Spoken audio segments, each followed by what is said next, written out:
जय श्री कृष्ण। आज जानकारी लेकर आए इस विषय के ऊपर कि क्या आपके मन में भी संन्यास लेने की इच्छा होती है? क्या आपके मन में भी सांसारिक बातों को छोड़कर ये मन होता है कि हम कुछ ना करें, ये तो सारा माया का जाल है और हम सब कुछ त्याग कर और पूरी तरीके से भजन में लग जाएं, पूरी तरीके से सिर्फ मंत्र जाप में लग जाएं या नाम जाप में लग जाएं और घर में हम अपना जीवन पूरा साधुओं के जैसे बिता दें? क्या ऐसा करना चाहिए? तो आज इसी विषय पर जानकारी लेकर आए हैं। देखिए, हमारे सनातन धर्म में बार बार क्यों आखिरकार ऐसा होता है कि धर्म का पतन होता है? क्यों बार बार हिंदू जो हैं उनकी हार हो जाती है? क्यों बार बार उनके ऊपर दूसरे लोग जो हैं वो राज करने लगते हैं? क्यों बार बार गुलामी हमारे ऊपर आई है? उसका कारण यही है कि हमारे संत महात्मा कथावाचक जितने भी प्रवचन करता हुए हैं, इनका बस यही कहना हुआ है बातों में घुमा फिरा के कि जो भी वक्ता जो कह रहा है वो बहुत ही महत्वपूर्ण व्यक्ति है, उसके ऊपर भगवान की विशेष कृपा है और वो जो बोल रहा है वही आपको करना है। तो आपको सारी दुनिया को त्याग कर अगर कुछ पैसा जोड़ा हो तो वो उनको दान कर दीजिए या आप धर्म के नाम पे दान कर दीजिए और कुछ भी अपने जीवन में मत कीजिए, क्योंकि सब माया है। ना बाल बच्चों के लिए कुछ कीजिए, सब माया है। सिर्फ और सिर्फ भगवान का नाम जप करते करते आप पूरी जिंदगी बिता दीजिए, सब सही हो जाएगा। जबकि आपकी वास्तविकता यह है, हम आपको सत्य घटना सुनाते हैं। एक व्यक्ति थे, उन्होंने एक गुरु से मंत्र ले लिया, गुरु को गुरु बना लिया, मंत्र ले लिया। अब गुरु जी के आश्रम में जाना शुरू हो गए। बनाया तब जब वो उनके गांव में आए कथा करने के लिए, तो उन्होंने उनसे मंत्र लेने की बात कही कि हमको मंत्र लेना है। उन्होंने बताया भाई हमारा आश्रम यहाँ से जो है इतने 150 किलोमीटर के अंदर अंदर ही है, तो आप वहां आ जाना आश्रम में, हम आपको गुरु मंत्र देंगे और सारी चीजें सिखाएंगे। बोले ठीक है।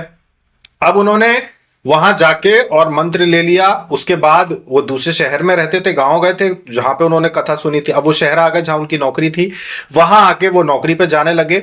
अब हुआ ये कि उन्होंने सुना था प्रवचन में कि सब बेकार है, सब माया है, ऐसा है वैसा है, बस जाप करो जाप करो जाप करो। तो प्राइवेट नौकरी थी, उन्होंने छोड़ के घर में और जाप करने बैठ गए पूरी तन्मयता से कि भाई अब तो मुझे जाप करना है, मुझे कहा गया है गुरु के द्वारा नाम जाप करो, बाकी सब माया है।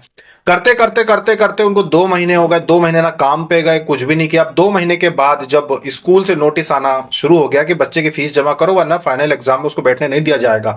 अब इन्होंने सोचा कि भाई गुरु ने कहा है नाम जाप करो, नाम जाप से सब कुछ मिल जाता है, सृष्टि बदल जाती है, ये हो जाता है, वो हो जाता है, सब कुछ हो जाता है, मतलब कि सृष्टिकर्ता खुद आ जाएगा आपकी मदद करने के लिए। अब ये गए अपने गुरु के आश्रम में गए, जहां जिस शहर में काम करते थे वहां से गुरु का आश्रम 200 किलोमीटर लगभग था और गांव से 150 किलोमीटर के अंदर अंदर था। तो ये वहां से 200 किलोमीटर की यात्रा करके अपने गुरु के आश्रम पहुंचे।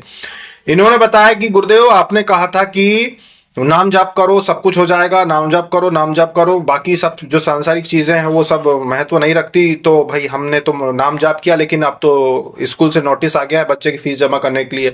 अब गुरु ने सोचा कि भाई जब वो पढ़ते थे तब तो फीस ही 2-3 रुपए हुआ करती थी, सरकारी स्कूलों की 2-3 रुपए फीस होती थी, तो इसके आज के समय होगी 200-400 रुपए। तो गुरु ने फिर वही बात कही कि अरे हाँ बिल्कुल, नाम जाप से सब कुछ हो जाता है, सब सारी सृष्टि में परिवर्तन आ सकते हैं, सारी समस्याओं से आप बाहर आ सकते हो।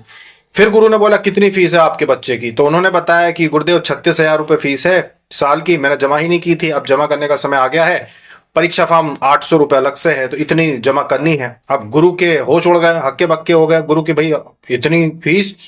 तो उन्होंने बोला इतनी फीस क्यों है भाई, कॉलेज में है क्या? बोले नहीं, 4th क्लास में ही है, लेकिन आजकल फीस ही इतनी है। मेरा जो बच्चा जिस स्कूल में पढ़ता है वो बहुत बहुत बड़ा स्कूल नहीं है, साधारण स्कूल ही है, लेकिन साधारण स्कूल की ही ये फीस है। और जो बहुत नॉर्मल स्कूल होते हैं उनकी 12-14 हजार 16 हजार फीस होती है। और मेरा बच्चा जो है थोड़ा सा मध्यम है, जो स्कूल है प्राइवेट स्कूल है वो भी, लेकिन थोड़ा सा सामान्य कैटेगरी में आता है, उसकी फीस ये है। और होते हैं इंटरनेशनल सबसे ऊपर, उसकी तो लाखों में होती है, तो मैं इतनी ही है। और जहां जिस क्षेत्र में मैं रहता हूं सभी के बच्चे उस स्कूल में पढ़ते हैं, तो लगभग यही फीस है। अब मैं क्या करूं, नाम जाप मैंने 2 महीने तक खूब किया, मुझे लगा सब कुछ बदल जाएगा, पर रातों रात ना तो कोई सोने का घड़ा आया मेरे पास, ना कहीं से कोई ने आके मुझे पैसा दिया। भाई सृष्टिकर्ता ने कहीं से आके मुझे पैसा देना चाहिए था, पर नहीं दिया। अब मैं कहां से फीस जमा करूं? तो गुरुदेव ने बोला कि भाई आराम से बैठो, आप यहीं पे ध्यान करो, वो भरोसा करो रखो, सब ठीक हो जाएगा। और बहाने से कि गुरुदेव का दूसरे काम का इशारा कर दिया उन्होंने अपने चेले को कि ऐसा बोल दो, और बस गुरुदेव वहां से उठ के चले गए अपने दूसरे कक्ष में, और वहां से फिर बुलवा दिया कि गुरुदेव आवश्यक कार्य से कहीं निकल गए। 2 घंटे वो बैठा रहा, फिर उसको ये बोल दिया गुरुदेव कहीं निकल गए। इसका मतलब आप समझे? इसका मतलब ये है कि संत महात्माओं की वाणी में जो बातें कही जाती हैं उनको सिर्फ उतना ही ग्रहण करना चाहिए कि आप धर्म के अनुसार चलो, पर कर्म के अनुसार जरूर चलो। धर्म के अनुसार चलो पर कर्म के अनुसार जरूर करो। चलो कर्म करने पड़ेंगे। आप जो भी काम कर रहे थे, आप नौकरी कर रहे थे, करो पूरी ईमानदारी से। आप व्यापार कर रहे थे, बहुत मेहनत करो। आप स्पोर्ट्स पर्सन है, खेल कूद वाले हो, बहुत मेहनत करो। तैयारी कर रहे थे एग्जाम की, करते रहो। नौकरी की तैयारी कर रहे थे, सरकारी नौकरी की, करते रहो। कभी भी किसी भी संत महात्मा के कहने पर कभी भी अपने कर्म करना मत छोड़ना, वरना भूखे मर जाओगे। नाम जप करने से भी रोटी नहीं आएगी, ये बात समझ लेना। नाम जप कितना भी कर लो, आप कितना भी मंत्र जाप कर लो इष्ट भगवान का, उससे कभी रोटी नहीं आएगी। कर्म करोगे तभी चीजें सहायक होंगी। कि जब आप मेहनत करोगे, नौकरी करोगे या व्यवसायी हो, व्यवसाय में आप दिन रात एक कर दोगे, तब ये हो सकता है कि जो आपने नाम जप किया है उसकी वजह से सकारात्मक ऊर्जा, आपके मन में सकारात्मक ऊर्जा आ जाए, तो आपको उन चीजों का लाभ मिले कि व्यापार अच्छा चलने लगे। या फिर आपने सिद्धियां की हो अलग से नाम जाप के अलावा। नाम जाप क्योंकि आपके दैनिक जीवन में कभी सहायता नहीं करता, वो सिर्फ पुण्य में गिनती होती है कि चलो आप प्रभु का कर रहे हो, लेकिन दैनिक जीवन में सहायता सिर्फ सिद्धियां करती है, नाम जाप नहीं करता। तो सिद्धियां हैं तो वो व्यापार में सहायता करेंगी, आपकी सारी चीजें करेगी, अन्यथा भूखे मरने की नौबत आपकी आ जाएगी। कभी भी किसी के कहने में अपने कर्मों से पीछे मत हटो। ज्यादातर लोग क्या बोलते हैं कि हर समस्या में बस आप जाप करो ठीक हो जाओगे, हर समस्या से बाहर आ जाओगे। कभी नहीं होने वाला ऐसा। एक चावल का दाना भी नाम जाप करने से आपको नहीं मिलने वाला। नाम जाप करने से आपको ऐसी कोई भी सांसारिक सहायता नहीं मिलने वाली जिससे आप ठीक हो जाओ। एक दूसरे व्यक्ति थे, खूब नाम जाप करने लगे। भाई नाम जाप करेंगे, नाम जाप करेंगे, हमने सुना है महात्मा के मुंह से नाम जाप करो, नाम जाप करो, करने लगे। कुछ दिन पहले उनकी तबीयत खराब हुई। तबीयत खराब होने पर उनको अस्पताल ले जाया गया।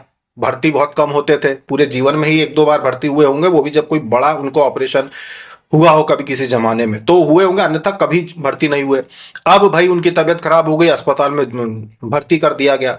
खूब नाम जाप करते थे, उनको यही लगा कि भाई नाम जाप करते हैं हम तो बड़े अच्छे से ठीक होके आ जाएंगे। 4 दिन अस्पताल में भर्ती रहे। 4 दिन बाद में जब अस्पताल से निकल गया, 50,000 का बिल। होश उड़ गए, ना कुछ समझ में आ रहा ना कुछ। बोले ये क्या, मैं तो खूब नाम जाप करता था, उसके बावजूद भी भर्ती होना पड़ा। नाम जाप करता था उसके बाद भी देखो 40-50 हजार इतना का खर्चा हो गया। मतलब कि कुल मिला के ये है कि आपकी मन की शांति के लिए आप नाम जाप करो या मोक्ष प्राप्ति के लिए नाम जाप करो कि भैया मोक्ष पाने का एक टारगेट है हमारा कि इतने करोड़ हम करेंगे जिससे हमको मोक्ष मिल जाए, प्रभु मिल जाए। इसके अलावा आपके दैनिक जीवन में कोई सहायता नहीं मिलने वाली। मंत्र जाप करो चाहे नाम जाप करो। सिद्धि अलग चीज है, सिद्धियां सहायता करती हैं, सिद्धियां सहायता करेंगी। सिद्धियों का कर्तव्य, उनको अधिकार है कि वो सीमा से पार जाके आपकी सहायता कर सकती हैं। पर किसी भी एक भगवान को इष्ट मान के अगर आप उनका नाम जाप कर रहे हो और ये सोच रहे हो कि सांसारिक आपकी जरूरतें पूरी हो जाएंगी, तो कभी नहीं होंगी। सांसारिक जरूरतें सिर्फ और सिर्फ कर्म से पूरी होंगी। भगवान श्री कृष्ण ने खुद अर्जुन से कहा था कि तू कर्म तो तुझे करना ही पड़ेगा। भले ही मैं तेरे साथ खड़ा हूं, भले ही मैं तेरे को सारा मार्गदर्शन करूंगा कि युद्ध में क्या करना है तुझे महाभारत के, पर कर्म तुझे करना ही पड़ेगा। नहीं तो अपने चारों भाई सहित 5 पांडवों की मृत्यु तुझे स्वीकार करनी पड़ेगी कि सब मरोगे अगर कर्म नहीं किए।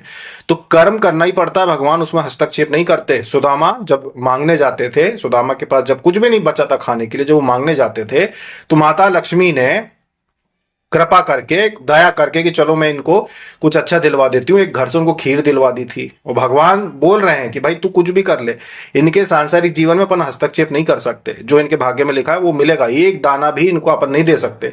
जब सुदामा वहां से खीर लेके निकले, उस घर से खीर मिल गई। माता लक्ष्मी ने ऐसी बुद्धि दी उस घर की महिला को कि उसने उनको खीर दे दी।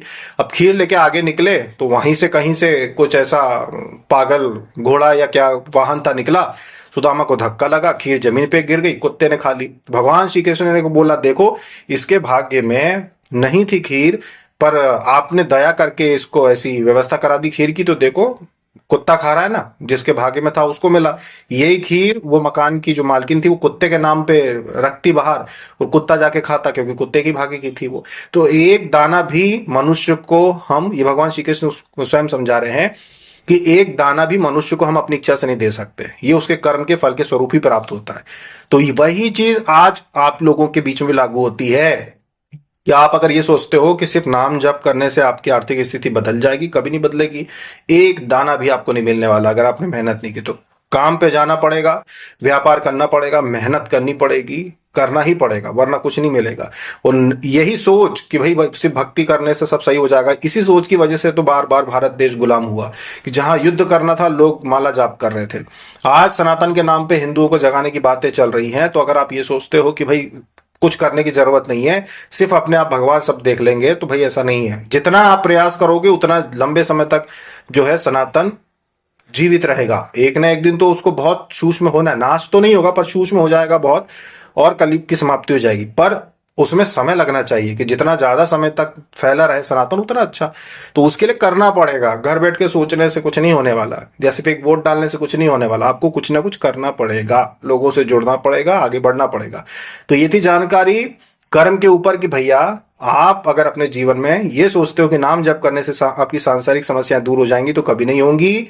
ये सिर्फ और सिर्फ ऐसे संत महात्माओं की वाणी होती है जो आपको निठल्ला निकम्मा बना के घर बिठा देंगे, और आपको भी उनके जैसे ही मांग के खाना पड़ेगा। ये स्थिति में आप आ जाओगे। इसीलिए इस बात को ध्यान रखो कि जिसने संन्यास लेके जंगल में बैठ गया हो वो सिर्फ नाम जप करे, उसको और कोई कर्तव्य नहीं है। पर गृहस्थ लोगों को सारी चीजें वैसी चलनी पड़ेगी जैसे आप चल रहे थे। आप नौकरी कर रहे थे, आपको करनी पड़ेगी वैसी मेहनत करो, तभी आपके बच्चों की व्यवस्था होगी, उनकी शिक्षा हो पाएगी। आज के समय में बिना लिखे पढ़े, बिना शिक्षा के कुछ नहीं कर पाएंगे बच्चे। तो आप अपने जीवन में मेहनत करो जैसे पहले करते आ रहे थे। सिद्धियां क्यों की जाती कि आपके दैनिक जीवन में सहायता करें, तो सिद्धियां सहायता करती हैं। व्यापार हो, नौकरी हो, आप कहीं भी संसार में अगर स्ट्रगल कर रहे हो तो सहायता करती है। तो साधना इसलिए कराई जाती है कि साधना करो और कर्म करो और समाज में आगे बढ़ो। बिना लड़े, बिना कर्म किए आगे नहीं बढ़ सकते। तो इसीलिए जो साधक बहुत सारे पूछ रहे हैं ना कि क्या हम सांसारिक चीजों को करें या ये सब माया है, भैया ऐसे संतों की वाणी को सुनो और अपने जीवन में धर्म के अनुसार चलो कि कोई पाप कर्म ना हो। ऐसे सावधान होकर चलो कि कोई पाप कर्म ना करें, बस उतना ज्ञान अपने संचित रखो।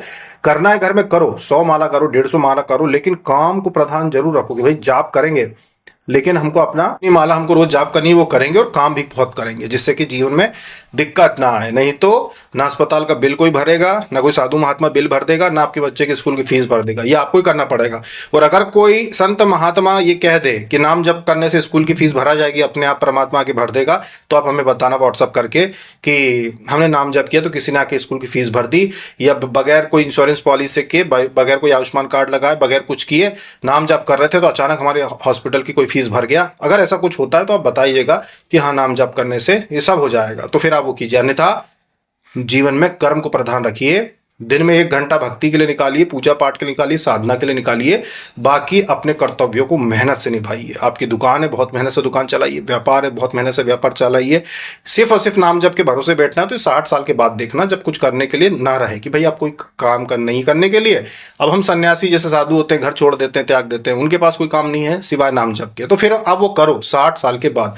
60 साल के पहले जो भी व्यक्ति ये सोचता है कि मैं सारे काम त्याग के सिर्फ नाम जप करूं, उसका परिवार टूट जाएगा, उसका परिवार का सत्यानाश हो जाएगा। बच्चे बिगड़ जाएंगे, बेटा बहू इज्जत नहीं करेंगे, घर में लड़ाइयां होगी, तलाक होंगे, घर में बच्चे माँ बाप से अलग हो जाएंगे, पूरा बिगड़ जाएगा।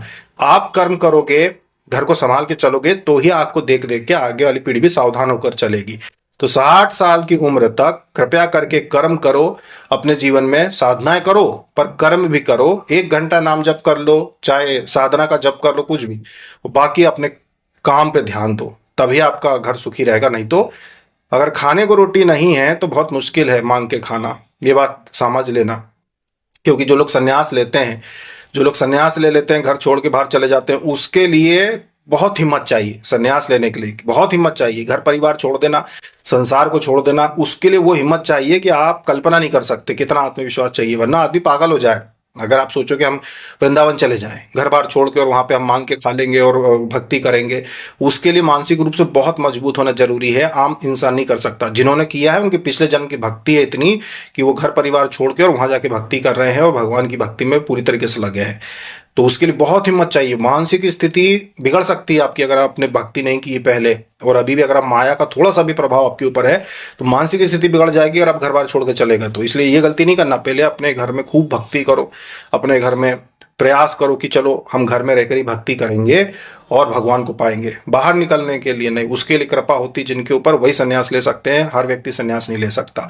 प्रभु की कृपा होगी वही संन्यास लेके घर छोड़ेंगे, क्योंकि इसके लिए बहुत हिम्मत चाहिए। इतना आसान नहीं है सब कुछ त्याग के और निकल जाना। ठीक है, तो ये थी जानकारी कर्म करने के ऊपर कि भैया कर्म करो, कर्म ही आपका आपके परिवार का भला करेंगे। भगवान को पाना होगा तो एक ही जन्म में पा जाएंगे, नहीं तो 1000 जन्म भी ले लोगे तो नहीं पा पाएंगे, लेकिन कम से कम अपने परिवार के साथ आनंद से जीवन तो आप बिताइए। कम से कम जो आपको ये मनुष्य जीवन मिला है, सुख सुविधाएं आपके कर्मों के अनुसार आपने पाई हैं, पिछले जन्म के कर्मों के अनुसार उनका उपभोग करो अपने परिवार के साथ धर्म अनुसार। पूजा पाठ में खर्च करो, घर में अपने हवन पूजन करवाइए, मंदिर जाइए, अच्छे अच्छे काम करके आनंद के साथ जीवन बिताइए। ये नहीं कि सिर्फ और सिर्फ एक ही चीज पकड़ के कि सिर्फ हम नाम जाप करेंगे और ये जीवन का आनंद छोड़ दें, क्योंकि कोई गारंटी लिख के नहीं देने वाला कि आपको मोक्ष मिल ही जाएगा एक जन्म में। 1000 जन्म से भी ज्यादा जन्म लग जाते हैं मोक्ष पाने में। तो क्या 1000 जन्म तक आप शरीर पाकर भी इस शरीर का आनंद नहीं लेंगे, पूजा पाठ का आनंद नहीं लेंगे, मंदिर जाने का आनंद नहीं लेंगे, तीर्थ यात्राओं पर जाने का आनंद नहीं लेंगे? ये तो मूर्खता ही हुई ना।